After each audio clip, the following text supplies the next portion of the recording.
What's going on? Huh? Did something happen? Did something bad happen at work or at home? Evan! Did something happen to Evan? Is he hurt or sick or missing? Is he really my grandson? Are you sure he's my flesh and blood? Yes, of course he is. Why would you even doubt that? He's your son's child, and he looks just like him. Oh, really? I wouldn't know because I've never seen him. Why are you sheltering him from me and the rest of the world? Your parenting practices are very questionable. You're keeping him away from me and from other people who could teach him valuable lessons and skills. I'm not sheltering him from anyone. Whenever we walk around the neighborhood, I make sure he says hello to all of our neighbors. I'm not trying to prevent you from seeing him or anything. We just went over to your house 2 weeks ago. You're exaggerating and being paranoid. That's not enough. He's going to know the people in his neighborhood better than he knows his own grandmother. You're being very inconsiderate. Think about how that looks for me. You're depriving him of a close bond with me and a sense of family and tradition. Mom, listen. We've discussed this before. Wanting to see your grandchild is one thing. It's totally different to want to see your grandson so you can force him to do what you want. You invited him over, saying you wanted to play, but you made him rearrange your living room with you. You tell everyone he's going to Harvard, so you force him to study instead of letting him play outside. It's no wonder he doesn't want to come over that much. You use him as a tool to fulfill your own agenda and to impress others. You don't let him have fun or be himself. You make him feel stressed and unhappy whenever he's with you. What are you saying? How dare you talk to your mother-in-law that way? Are you accusing me of being a bad grandmother and a bad person? How disrespectful and ungrateful of you. You should be thankful that I care about him and that I want the best for him. Trust me, I want Evan to have a good relationship with you. But that's not going to happen if you keep making him do things he doesn't want to do because you think it's right. I appreciate that you love him and that you have good intentions for him. But you need to understand that he's his own person and that he has his own dreams and preferences. Are you doubting my judgment? You're such a naive, foolish woman. I've been on this earth far longer than you have. I know what's best for him. You're really failing as a parent. I think you have a lot to fix about yourself before you can continue to raise your son. Yeah, okay. I'll get on that. Sure, whatever. I'll do that right away. By the way, when are you expecting your baby? James told me the news. You're having another child, right? Why did you keep it a secret from me? Why didn't you share this wonderful news with me as soon as you knew? Oh, my bad. We've been very busy and stressed since we learned about it. This is what I mean by your mistakes and flaws. You need to improve yourself before your second child is born and be a better mother and a better daughter-in-law. I'm warning you now. You better have a daughter this time, or you'll face the consequences. What is that supposed to mean? I can't choose the gender of my baby. It's determined by nature and chance. I don't care about that. What if you have another rude and disobedient son like Evan? This world needs more females, not males who cause trouble and violence. And I'll be the one who decides what to call her. Don't you even think about arguing with me or defying me on this matter. Excuse me? You can't be serious. I've always dreamed of having a little girl of my own. It's not my fault that my marriage ended before I could have one. James is my only son and my only chance of having grandchildren. I suppose technically you are my daughter by marriage, but I don't think of you as my daughter at all. You're nothing like the daughter I wanted or imagined. Just give me this one small thing. Won't you let me fulfill my lifelong wish? So basically you're saying, shut up, I'm going to choose your daughter's name. Is that about right? Exactly. Yes, that's exactly what I'm saying. Wow. The parents of a child are the ones who name it. Have I made myself clear? A mother-in-law's authority is supreme. Everyone knows a daughter-in-law must obey whatever her mother-in-law demands. I won't tolerate any arguments or complaints from you.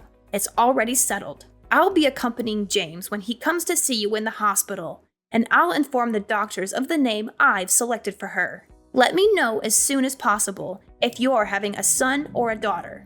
Do you understand what I'm saying?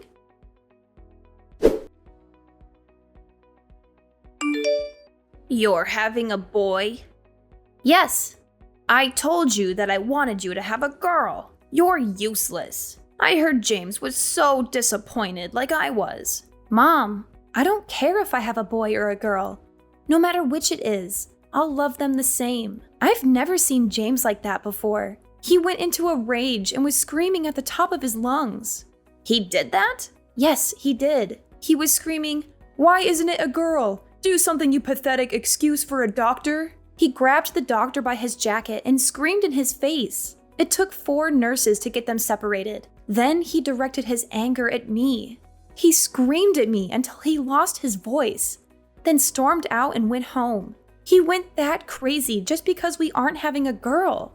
He didn't listen to me at all. Maybe if you talk to him, you could calm him down. I'm not going to do that. What? Oh, based on what you're saying, James did nothing wrong. He feels the same way I do. We both want a girl. I tried telling that to the doctor too, but I guess he didn't listen. I've been calling him every day. You have? What do you think he could do? Of course I've been calling him. What good is he if he couldn't make you have a girl? James's reaction was only natural. A hospital is nothing more than a service, and we're the customers. Are you insane? I can't believe this. Do you really think the doctor could do anything about me having a boy or a girl? Nonsense. I did my research. Science and medicine have come a long way. Shut your mouth if you don't know what you're talking about. Ugh, another boy. Have you thought about terminating it? Absolutely not. What's going through your head? All right, then I guess we have no other options here. You need to give that baby a sex change. That is the most insane sentence I've ever heard anyone say. Why? People do it all the time. I was born a boy, but in my heart I'm a girl, blah blah blah. Haven't you heard anyone say that? People get surgery for it all the time. We're just going to save time and do it right after he's born. Don't worry, I'll pay for it all. That's what I decided, and my word is final. Understood? Kathy, are you listening? Yeah, I just had to go and throw up. Don't try to fake morning sickness. You're not fooling me. Everyone knows there's no such thing as morning sickness with your second child. It's not morning sickness. What you just said literally made my stomach turn over and made me sick. What do you mean? I've never heard anyone say something so horrible and disgusting as changing a baby's gender the second it's born. Aside from the fact that you've gone and decided that selfishly on your own, do you think there's any doctor on earth who would perform that surgery? Ugh. There's another one of your flaws coming out. You have no idea what the modern world is like. I told James not to marry you. I wish you would have listened. If you don't change that attitude, I'll be forced to take drastic measures. Go ahead. I'm sick of talking to you and listening to your ridiculous and horrific demands. I'm not listening to another word. Kathy, is everything okay? You seem a bit off lately. What do you mean? Yeah, everything's okay, I guess. Why do you ask? What's with all this stuff that just got sent to our house? It's like someone is moving in. I don't remember sending you anything. Are you sure it's for us? It's not a package. It's suitcases and boxes. It just showed up. A moving truck showed up and unloaded about 10 boxes and suitcases. They're labeled clothes and furniture. What do you mean? I didn't send anything like that. Huh? You don't know what I'm talking about? I opened one of the boxes, and your clothes and bags and a bunch of other stuff were inside. It looks like it was all just thrown in. None of it is folded. What? That's so strange. I have no idea why that would be sent to your house. Do you have any idea why all of this would be sent here? Is everything going all right with James? Mom, I'm going to come stay with you and Dad, if that's okay. I have off for the next 2 days. James and I are going through some stuff right now. Of course. No problem. I'm here if you want to talk about what's going on. We'll make sure everything is ready for you when you get here.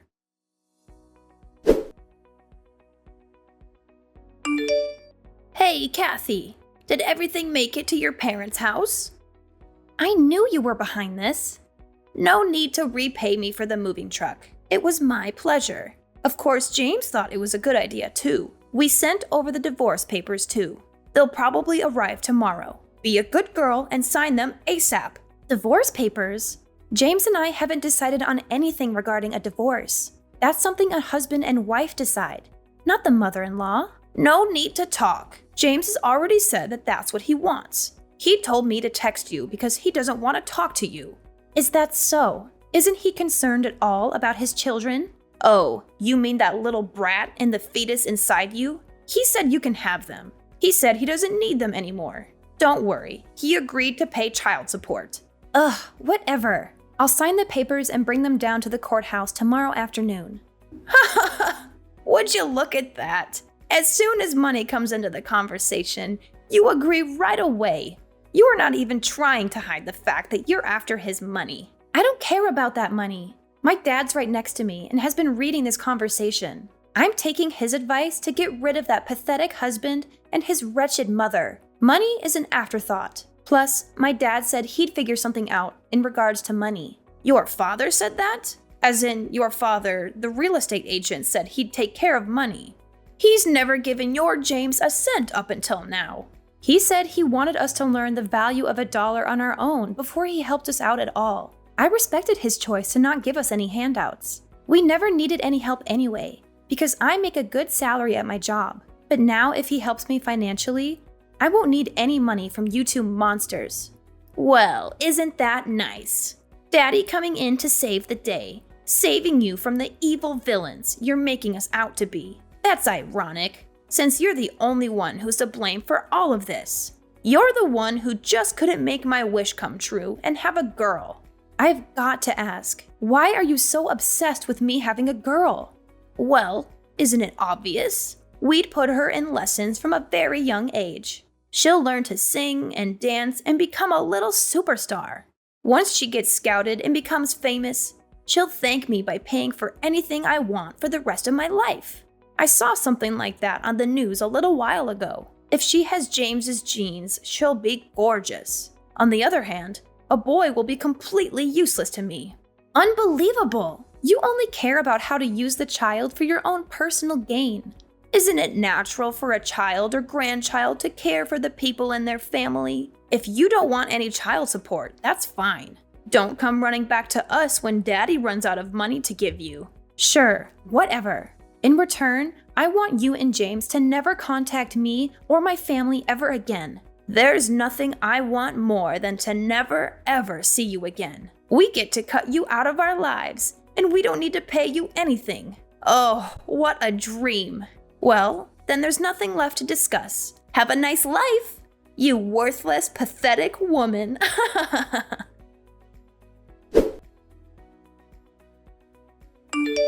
Hello, Sandra. It's been a while, huh? How have you been, huh? Who's this? What do you mean? It's me. I had the displeasure of having your daughter marry my son for a little while. It's Kyle. Oh, I wasn't sure who it was because I thought my daughter very clearly told you never to speak to any of us again. Trust me, I wish I didn't have to. But there's something I really need to talk to Kathy about. For some reason, I can't get a hold of her. Is that right? So what could you possibly have to tell my daughter? Well, James got married last year. I see. Congrats. It's nothing to congratulate me on. What's that supposed to mean? His new wife is awful. She doesn't listen to anything I say. She always talks back to James, too. She's too abrasive and dismissive of our advice and requests. Oh boy, sounds like a real problem. The worst part about it is she doesn't want to have any kids. Well, it's becoming more and more common these days for married couples to decide on not having kids. I don't care about other couples. Isn't it a woman's duty to listen to her mother-in-law's wishes? It's completely unacceptable. So that's what I wanted to talk to Kathy about. I was wondering if Kathy could take James back. Excuse me? In a few years, I think I'm really going to slow down. I'll need someone to look after me. I don't think this new woman is going to help me at all. So let me get this straight. You want Kathy to come back so she can take care of you when you get old and feeble? Oh, not just that. If she comes back, I'll forgive her for having a boy instead of a girl like I wanted. I won't say anything else about her having a girl. What do you think? I don't even have to ask her. It's a resounding no. What? He's married now. What is he going to do about his new wife? Well, of course I'll have them get divorced. She's not a good fit at all in this family. That's what I thought. I don't think there's a woman on earth that's a good match for your family. Pardon me? Actually, I'll put it this way. You and your son are not a good match for my daughter. There's absolutely nothing you can say or do to convince me to let Kathy go back. Is that so? Like mother, like daughter, right? Oh, you're both disrespectful. Not to mention you're both good at getting on my nerves. Fine. I'm never going to contact you ever again. Really? Oh, that's great. I don't need a worthless woman who can only have boys. Oh, by the way, we named the baby Ricky. What? Kathy said she wanted me to be the one who named the baby. It took me a while to think of a name, but I really liked Ricky. Once she was born, she really did look like a Ricky. What are you talking about? Wait 1 second. Yes? Your daughter had a boy, didn't she? Nope, it was a girl. What? You didn't know? Of course not. The doctor said she was having a boy. Oh, that's right. Turns out the first ultrasound didn't get the best view of the baby. After the third checkup, the doctor confirmed she was having a girl. Oh, she's the cutest little girl on earth. She really resembles my daughter. I don't believe you. I know you're lying to get on my nerves. I'll have to come over there and see for myself. Do not come anywhere near us. If you really don't believe me, I could send you a picture. Never mind. Not going to happen. We've decided as a family to keep my granddaughter's identity private. There are a lot of crazy people in the world, you being one of them. Did she really have a girl? Yes, she did. Speaking of little Ricky, I have to go pick her up from preschool. Wait a second. Okay? Sandra, please. What? My life these days has been miserable because of my son's new wife. My son doesn't do much for me anymore either. There's a chance they might kick me out of their house. Oh, I was hoping you could welcome me into your family. It's not fair. Why do you get to see your grandchildren every day? They're my grandchildren too. Are you trying to become a comedian or something? It's not a joke. I'm being serious. Please, just try and convince Kathy to change her mind. Give me a second to think about that. Absolutely not. You'll never be a part of this family, you psychopath. Have you already forgotten what you put my daughter through? Stop! That's all in the past. Water under the bridge. I want to see my grandchildren. You're the one who didn't care about what happened to them. We have no obligation to let you see them.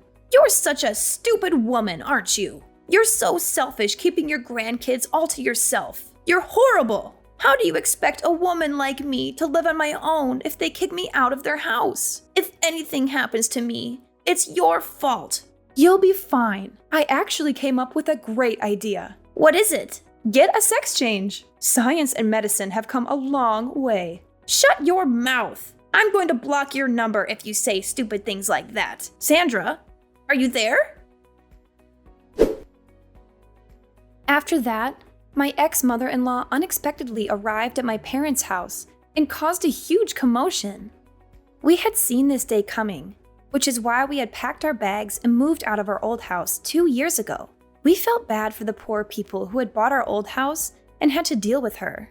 My mom filled me in on what she had learned from the neighbors. James and his new wife had finally had enough of her and had thrown her out of their house. She now lives by herself in a dirty and tiny apartment, squandering her money and crying about how awful her life is. Her husband had made a terrible mistake in marrying her. She does not have a job or do anything useful around the house. She has a severe gambling addiction that has put them in a lot of debt. She also sleeps around with every man she can find. My ex-husband works very hard to pay off their bills and to take care of all the household tasks. He changed his number and texted me, pleading me to come back to him, but I ignored him. I would never leave my parents, who have been so kind and helpful in raising my children. Our lives are much more peaceful and happy without those two horrible people in them.